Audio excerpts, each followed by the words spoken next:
Good morning, or depending when you're watching this, good afternoon, good evening, or good night. My name's Ross, and as always told, I had a voice radio, so today we are going to celebrate the release of the latest Pokemon trading card game expansion, Guardians Rising, by looking at, you guessed it, the top 10 cards of Guardians Rising. And I need to start by saying, this set is amazing, and this list was incredibly difficult. So, first, a quick shout out to 4 GXs that didn't quite make the list. Alolan Ninetales, very good card, had some success in Japan. Now, I've done videos about all of these cards. I'll pop a whole bunch of links in the description so you can go and find them. Really, Alolan Ninetales benefits from Alolan Vulpix and the fact you can search out your Pokemon without using items, which is important against Garbodor, more on him coming up later. The new Aqua patch means that you can really spam the second attack to do 160 damage every turn while having 210 HP, and a GX attack which says that if your opponent doesn't one-hit KO you, you just get to move all the energy back to them. Remember, GX attacks are one of any description per game.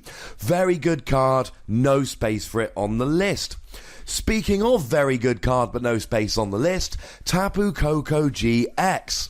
130 for free energy is good. We need a new good lightning hitter for cards like Mega Rayquaza.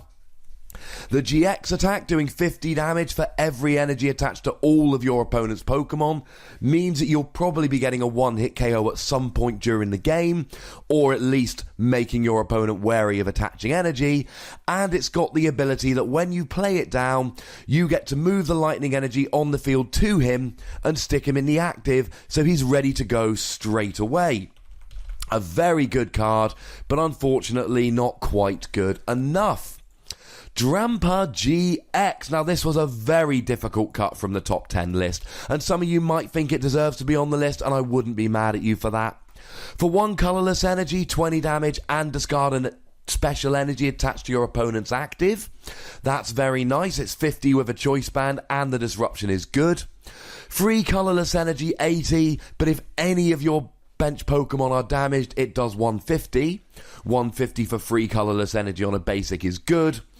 And although the GX attack that says for 1 colourless energy, shuffle your hand into your deck and draw 10 cards, is most of the time going to lead to your opponent playing an N, it's still, if you start with Drampa and you've got nothing to do, it's a nice option. But the most painful cut from this entire top 10 list was Turtonator GX. The reason I've cut Turtonator from the list is at the moment it's just not really any better than Volcanion, so I'm not sure we need Turtonator. I may well be proved wrong about Turtonator. I would not be upset if I was. Double colourless energy, 20 damage. If you're damaged by an attack next turn, that Pokemon takes 8 damage counters. Now, your opponent can always play cards like Lysander or Escape Rope to hit a different Pokemon, which does limit Turtonator a little bit, but it's not the end of the world. 2 fire and a colourless, 160, discard 2 energy, means that you're going to really be struggling to keep energy on the field every game. In Expanded with Blacksmith, it's so much better. But in Standard, it's just shy of making the top 10 list. Oh yeah, and a GX attack that allows you to attach 5 fire energy from your discard to your Pokemon in any way that you like is pretty good for helping you to set up. They were the cuts I didn't want to make. What made the list? In at number 10, the first one I think you might disagree with, Lycanroc GX. Why does he make it when other cards don't? It's the ability Bloodthirsty Eyes. It's a Lysander as an ability. Now, I love the GX attack. 50 damage for each of your opponent's bench Pokemon is going to be a one-hit KO at one point during the game for just 2 energy. Free energy for 110 is underwhelming, but when we've got really good Lycanroc coming in Burning Shadows, and we've got an amazing ability that can be used in any deck whatsoever, I think it's deserving of a spot at number 10. In at number 9, the Sensu Oricorio, another one which I think some people might disagree with. It's the splash ability that works here. For 1 colourless energy, you get to place 1 damage counter on your opponent's Pokemon for each Pokemon in their discard pile. They've got 10 Pokemon in the discard. You get to drop 10 damage counters any way that you like. It goes through bench barriers like Mr. Mime because it's dropping damage counters. It allows you to spread damage around, take multiple KOs. It destroys decks like Night March in Expanded and Vespiquen in Standard.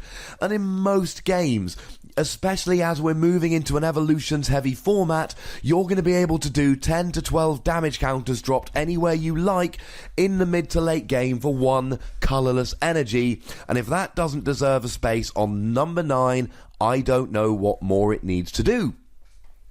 In at number 8, Rayquaza, a card that people do not seem to be talking about anywhere near as much as they should. For one double colourless energy, 30 damage, and you get to attach 2 basic energy from your discard to one of your benched. Think of it like Volcanion, but allowing you to attach any basic energy and doing 30 damage with a choice band that's 60. The second attack, 80 for free energy, isn't great, but if we're assuming you've got a choice band on, well, now the first attack does 60, and the second attack does 110, which means you're doing 170, which is enough to KO Pokemon like these, which actually makes it pretty darned tasty. Now, there's not a huge difference in quality between the Pokemon I cut as an honourable mention and Oricorio and Lycanroc. Rayquaza really sits around about in the middle, and number 7 is where it starts getting really good. I wouldn't be upset if you put Rayquaza up with number 7 or down with Oricorio and Lycanroc. But 7 is where it starts to get really good with Trevenant. Trevenant is not only great and incredibly playable, but it's going to be a cheaper deck. It's going to be a deck that you're not going to have to spend a whole bunch of money to do. It's all here about the attack Poltergeist. Look at your opponent's hand, which in itself is quite useful to see what they're going to do next turn. 30 damage for each trainer card in your opponent's hand. Not item card, trainer card. So that includes supporters, stadiums, etc. It does it for just a double colourless, and you combine it with Vileplume and Forest of Giant Plants, so you can set the whole deck up turn 1, because you can just evolve up and attack for a single energy attachment. It might be not quite as good as Decidueye Vileplume, but I guarantee you it will be cheaper, and honestly, I wouldn't be surprised if it was a little better, because you're using non-GX attackers all the way through. In at number 6, SYlveon GX. Now, this is a card about which I did a video very recently. The main draw here is the first attack Magical Ribbon. Don't forget the Energy Evolution Eevee. You attach your Fairy Energy to Eevee, search your deck for Sylveon and evolve, and then you can use Magical Ribbon turn 1. You search for any free cards, and you search for Crushing Hammer, Enhanced Hammer, Team Flare, Grunt, whichever cards you're going to need to disrupt and slow your opponent down. Yeah, they can play an end to make you shuffle those cards away, but they can't end you forever. And that's the key here. When you run them out of resources, free energy, 110 damage. Although if you use a double colourless, it's only 2 energy attachments, and a GX attack that forces your opponent to pick up 2 of their bench Pokemon that you choose. Taking away any energy attachments and evolutions they've previously done is just mean this could be a big disruption deck. In at number 5, Aqua Patch, attaching a basic water from your discard to one of your benched water Pokemon. Dark Patch made dark decks amazing before.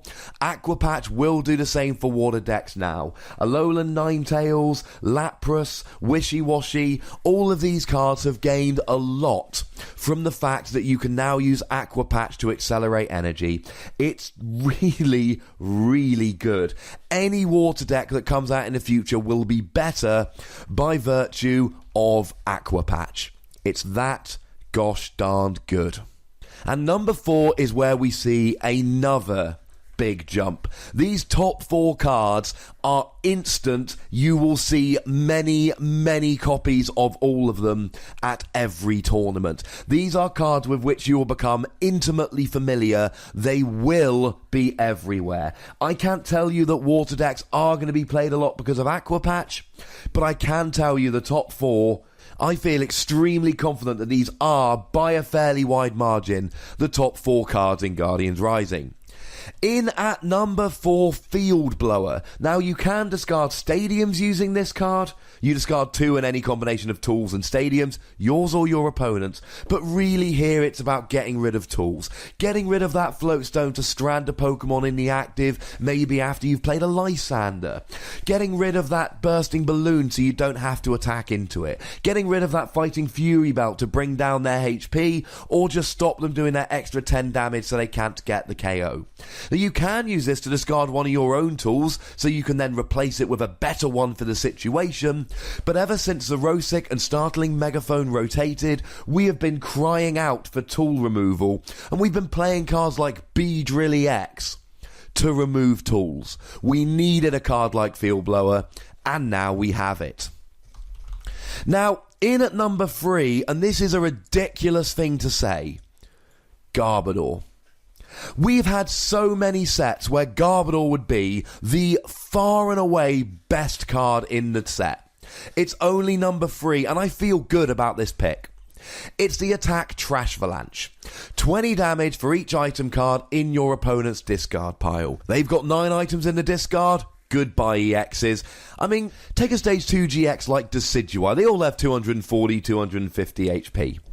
11 items in the discard pile, plus a choice band, you're hitting 250. That's utterly ludicrous. That is not going to be particularly rare that your opponent has played 11 item cards. Not with Trainer's Mail, Ultra Ball, versus Seeker. I could keep going, but you get the point.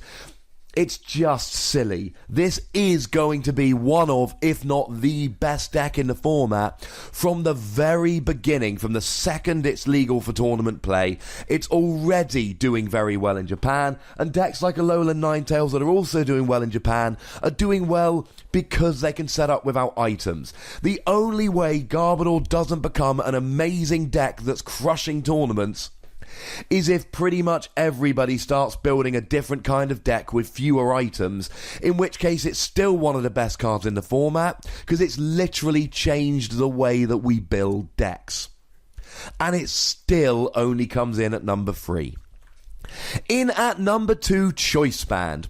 You pop it on a Pokemon, any Pokemon, and it does 30 more to EXs and GXs. Instantly doing 30 more to EXs and GXs. It's going to be used in almost every deck. Garbodor is going to be one of, if not the best deck in the format, but Choice Band is going to be played in every deck. And that's why it's got to be higher at number 2. It's going to make it easier to hit those numbers. It's going to allow you to take prizes. It's going to change the way we do the maths in the Pokemon trading card game. It really is deserving of being at number 2. But if Garbodor and Choice Band can't make the number 1 spot, it's got to be Tapu Lele. Tapu Lele is going to be the most expensive card in this set. It's going to be the most expensive card in the format, the second Shaymin EX rotates, and it's going to be played in every deck.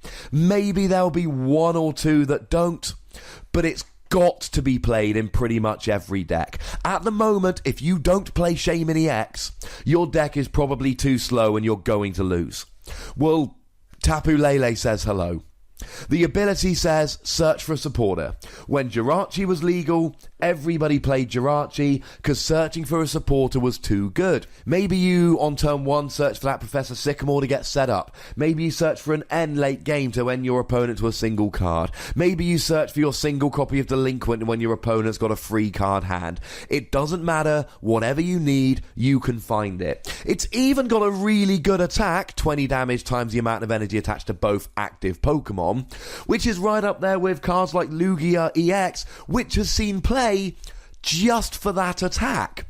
Oh yeah, and whereas we didn't want to play Jirachi because it had 90 HP and a weakness to fire, Tapu Lele's got 170 HP, no weakness, and a retreat cost of 1. It's just amazing, and I don't think there can be any argument that Tapu Lele is the best card in Guardians Rising. This is such a good set that cards like Turtonator GX, which might turn out to be incredible cards, aren't on my top 10 list. It's a list where Garbodor comes in at number 3 and Choice Band isn't the best card in the set. Guardians Rising is an amazing set with a great number of hugely playable cards. I didn't even mention cards like Victini that can allow you to reflip any coins and could become a staple in some of the best decks in the future, or Honchkrow, the stage 1, that for just a double colourless energy can do an immense amount of damage, or Rescue Stretcher that, as long as you don't want to get basic energy back, is a better Super Rod. These are cards that aren't making the top 10 list. Guardians Rising, ladies and gentlemen, is great. Now, you know the deal. There is a comment section, but I don't want to hear this card should be higher, this card should be lower.